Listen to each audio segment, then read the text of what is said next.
Hi. Hi. So today we're going to talk about the causes and consequences of not addressing things when they come up. So why is it that we might not address things when they come up? And what is the big pile of crap that's accumulated as we roll it over hours or days before we actually start vetting it and getting it out into the sunshine? Right.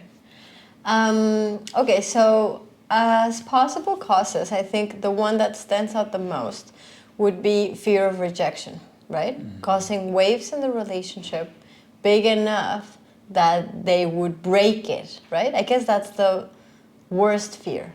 Whatever I'm going to bring up is going to destroy the relationship. And that can be really triggering.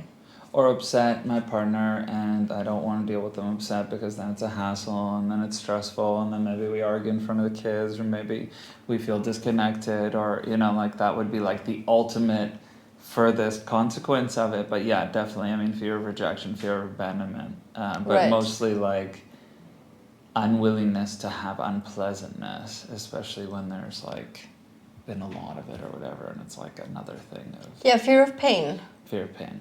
and suffering. Fear of conflict. Fear of And- our partner's wrath, right? When they're angry. Right, or if they're abusive, right?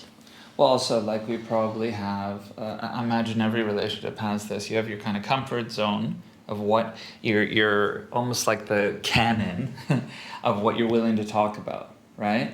And then everything outside of that is like, oh, it's danger territory. And I've found over our relationship, we've had to physically force that open wider, right? But in a lot of relationships, and it's still challenging for us in certain things on the edges.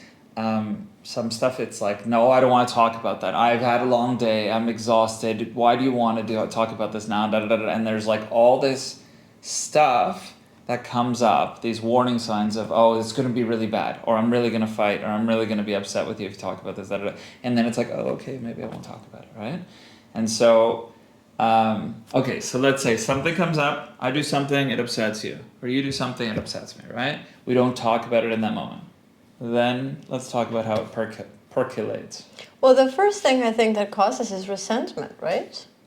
This inability to fully express yourself and have your needs met and your wants met, and it's like anger against yourself and also against the other person. So I'm frustrated with myself that I didn't speak. Right. And also I don't feel validated, I don't feel heard, I don't feel that I have my space. Right, and there's also like it could be a deep disconnection, right? Because in this moment, I'm not sharing with you my truth. You are not seeing me or understanding me completely. And so there's like a silence there, right? Now there's like a little void, a little abyss that's been created between you and I.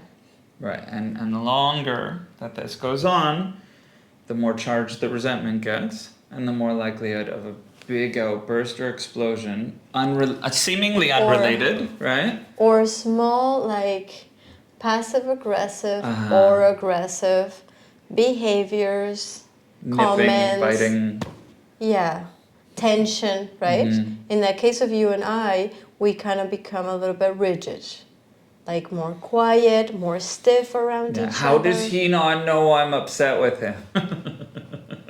Right. Right? Or is she so stupid that she can't figure it out that, she did this or whatever, whatever the narrative might be in my head or your head, and it's Or like increasingly angry and personal, right? Not even necessarily talking about the other person's intelligence, but just like, why did he do that to me?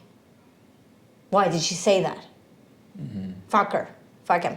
And then it becomes disproportionate, right? Like what comes out. So this is like one of the things that I wanted to talk about. So the longer that this is drawn out, especially if it's a very charged thing, we're like, I'm okay with it.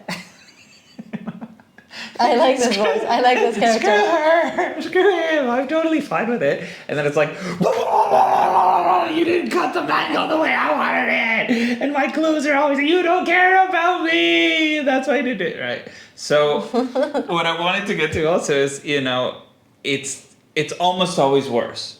You know, like it's one thing not to react kind of aggressively if something pisses you off, but it's another thing to hold on to it when it is charged and it is something important to you, and you need to like admit to yourself, oh, this is bothering me. You know, because I think there's shame also. You know, where it's like, oh, I'm tougher than that. She doesn't fucking bother me. But it's like, yeah, it hurt me. The truth is, like, in that moment, it's like, yeah, it did hurt me, and I'm upset about it. And then it's like, oh, maybe this is like I feel petty, or I feel like I'm, you know, weak or insecure. You know, so there's a Well, there's some truth to that. I've made it a practice to try and tell you everything that's like even slightly triggering for me. And at a certain point, I was like, oh, I like a lot of things bother me. And then I was we like, did that exercise once. I think, What makes me I feel hurt, and it came up a lot. right? Yeah. And I was like, oh, hearing myself talk, I was like, I don't sound like a grown-up. Like, I sound like a kid. That's kind of like shame, though, also. That, right? well, It's like your when own that shame. realization came, I didn't feel shame about it. But it was like, oh, I think this may not be what I thought it was. Like, it's not from a grown-up with like a robust emotional intelligence that has a complaint about this.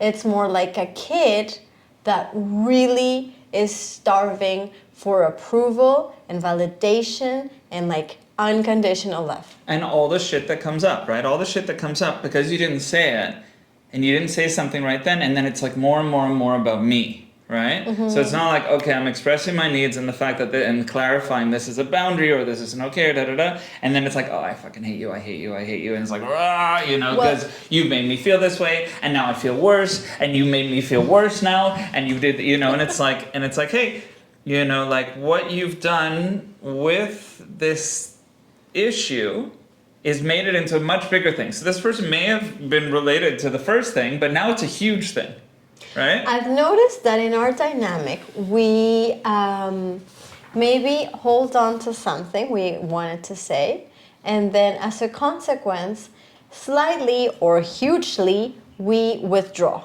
affection. And then at a certain point, we take it personally, that withdrawal, and then the other person withdraws as well, and then it's just like a withdrawal festival. Well, yeah, it's like, okay, I'm feeling hurt because I've withdrawn, and you've withdrawn, and now I'm more upset with you. So, So please to speak. run out, we run on too long on this.